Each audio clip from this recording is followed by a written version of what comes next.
Hello. It all started on a Tuesday afternoon. My apartment building had a sudden plumbing disaster. Pipes burst in the walls, and the landlord said it would take at least 4 or 5 days to fix everything. I didn't have many options. Most of my friends were either out of town or had no space. My mom was away on a cruise. And then it hit me, Aunt Marissa. She wasn't my blood aunt, not exactly. She was my mom's best friend since high school, and I'd grown up calling her aunt, without question. She was the kind of woman you always remembered. Warm, sharp, elegant without even trying. I hadn't seen her in a while, maybe a year or more, but I still remembered how her smile could light up a room and how her laugh had this husky softness to it. I hesitated before calling her. Felt a little weird. I was 22 now, not a kid needing babysitting. But when she picked up and I explained my situation, she didn't even let me finish.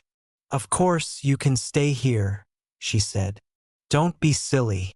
I've got the guest room ready. You'll have your own space. Come by whenever." I arrived that evening, backpack slung over one shoulder, carrying a bag of snacks and a bottle of wine. A thank you gesture. Her house was just as I remembered it. Cozy, full of candles and soft throws, the scent of sandalwood in the air. It was dimly lit, comfortable. Her style was unmistakable. Always graceful, slightly bohemian, but never chaotic. She opened the door with her usual charm. "Look at you," she said, giving me a once-over. "You've grown into such a man." Her words made me smile, though I felt a little awkward hearing them. "You haven't changed a bit," I replied, handing her the wine. She laughed, touching my arm. "Flatterer. Come in." The guest room was simple and neat. I threw my bag on the bed and took a deep breath. It was strange being back here, sleeping under her roof again. The last time I'd done that, I must have been 15. We had dinner together, just the two of us. Pasta with white wine and garlic bread. She wore a soft green sweater and jeans, her hair tied loosely, and she moved around the kitchen like she was dancing. We talked about my college courses, her new art gallery job, old memories. The conversation was easy, too easy. There was a kind of comfort between us I hadn't expected. And the way she looked at me sometimes, I couldn't be sure, but it felt like something had shifted. Maybe I was imagining it. That night, I lay in bed staring at the ceiling. The sound of her walking past my door in soft slippers echoed like thunder in the silence. I felt restless. I wasn't sure what had changed, but something had.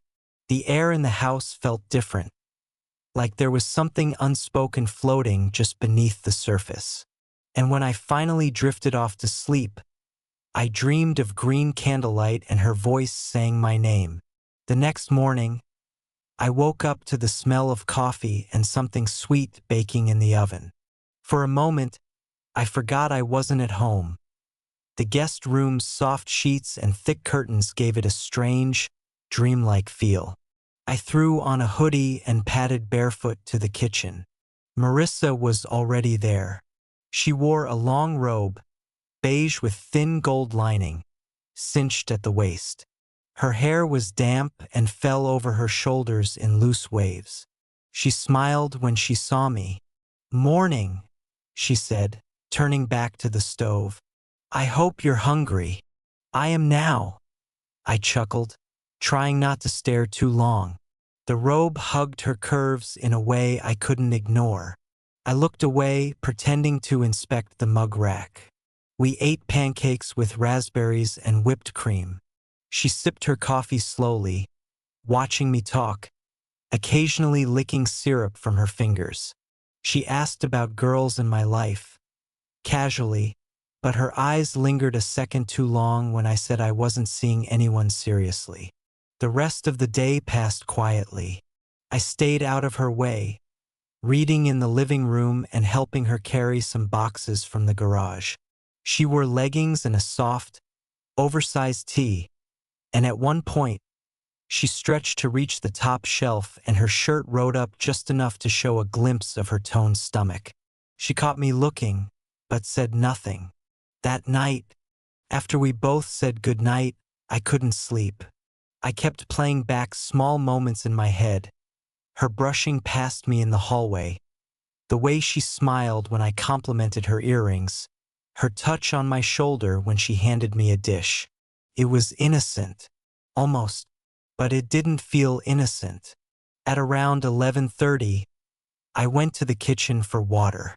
The house was dark, except for a small lamp near the back door. I didn't expect to find her there. She stood by the counter, barefoot, pouring herself tea. She wore a silk nightgown this time, with a thin robe over it, loosely tied. When she turned and saw me, she didn't flinch. "Can't sleep either?" she asked. "No," I said, my throat dry. "Just needed water." She nodded and took a slow sip from her mug. "The house is too quiet sometimes, isn't it?" I nodded, eyes drifting again without meaning to. She noticed. She smiled. There was a pause, heavy but not uncomfortable. She didn't say anything more, just gave me a lingering glance, then turned and walked back toward her bedroom, her bare feet silent on the tile. I stood in the kitchen for a long time after she disappeared around the corner. I didn't know what I was feeling exactly.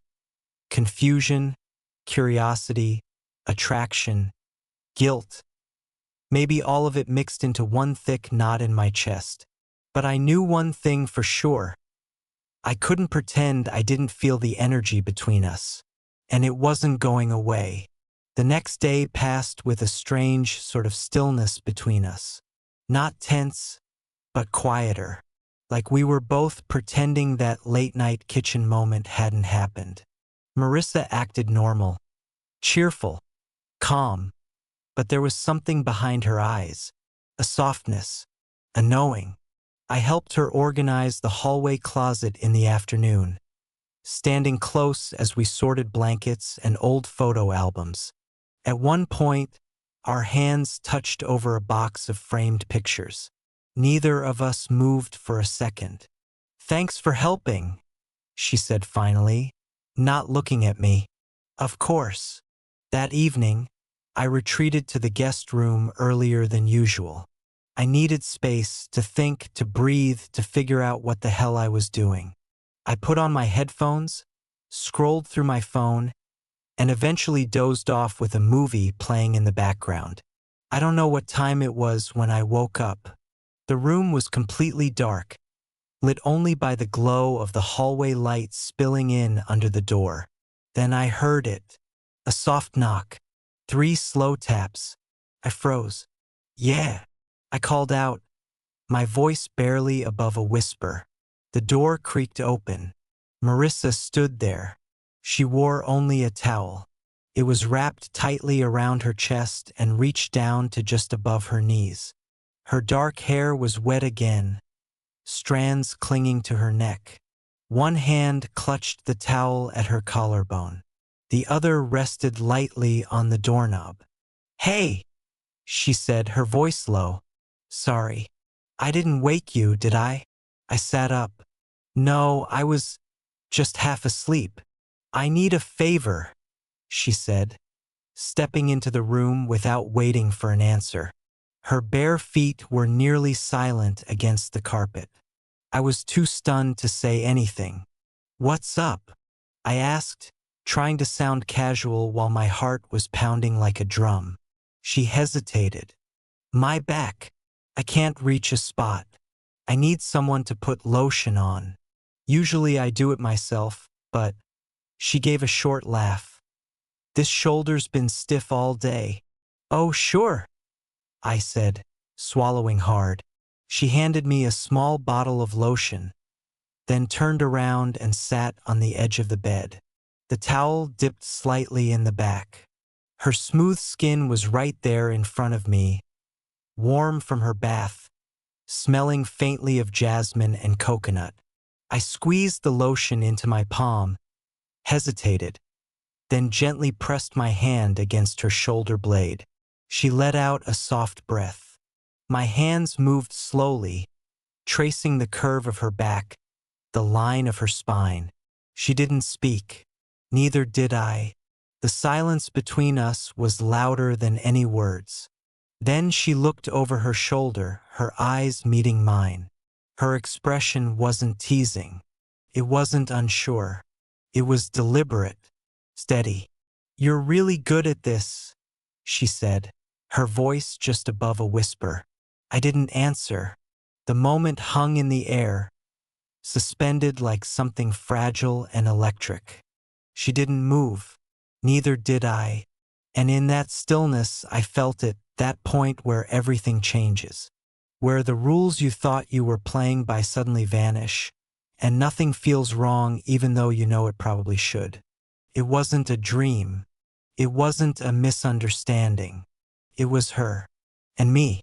And this moment. And it was real. The morning sunlight poured through the half-closed blinds, cutting bright lines across the guest room walls. I blinked against it, groggy and slow, my mind swimming between memory and disbelief. Had it happened? I sat up, rubbing my face, the sheet crumpled around my waist. My shirt was still on, but everything else. The heat of her skin, the breathless closeness, the weight of that look was real. It had happened, quietly, carefully, with trembling hands and no words. And then she had slipped out of the room just before dawn without a sound. The house was silent. I sat there for a long time, just staring at the closed door. My chest was tight, not in fear or guilt, but in confusion. It wasn't supposed to feel like this. Not steady, not calm, but it did. When I finally stepped into the kitchen, she was already there. Hair still damp, pulled back in a loose bun. She wore a long beige cardigan over a tank top and soft gray joggers. She looked normal, peaceful. She was pouring coffee like it was just another Saturday. "Morning," she said, glancing up at me. Her voice was smooth, steady. "Morning," I replied, my throat dry. She handed me a mug. Our fingers brushed. That same electricity flickered beneath the skin, but neither of us pulled away. We stood in silence, sipping quietly. No awkwardness, no explanation. Eventually she turned and leaned against the counter, facing me directly. "I hope last night didn't make things weird for you." Her tone was gentle but honest. I shook my head. "No, not weird, just new." She smiled faintly, the corners of her mouth curling with something between warmth and mischief. "Yeah," she said. "It was." We didn't talk about it again that day, but everything was different. Her movements around the house were slower, more deliberate. She sat closer on the couch when we watched TV. Her laughter lingered longer. And when I passed by the bathroom while she brushed her hair, she didn't close the door like she used to. That evening, she called out from the kitchen, asking if I wanted wine. I said yes. She brought 2 glasses into the living room and sat beside me, our arms touching, then our knees. The same movie played, but neither of us cared. When I turned to look at her, she was already watching me. "I'm glad you stayed," she said, and I knew what she meant. Not just for the night, but for this, for us, whatever this was becoming. In the days that followed, we danced quietly around the edges. We didn't name it, didn't label it, but it was there, tangible, unshakable. Sometimes things don't follow rules. Sometimes they just happen.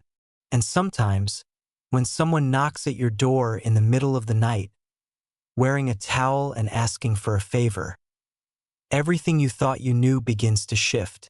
Forever. Bye bye.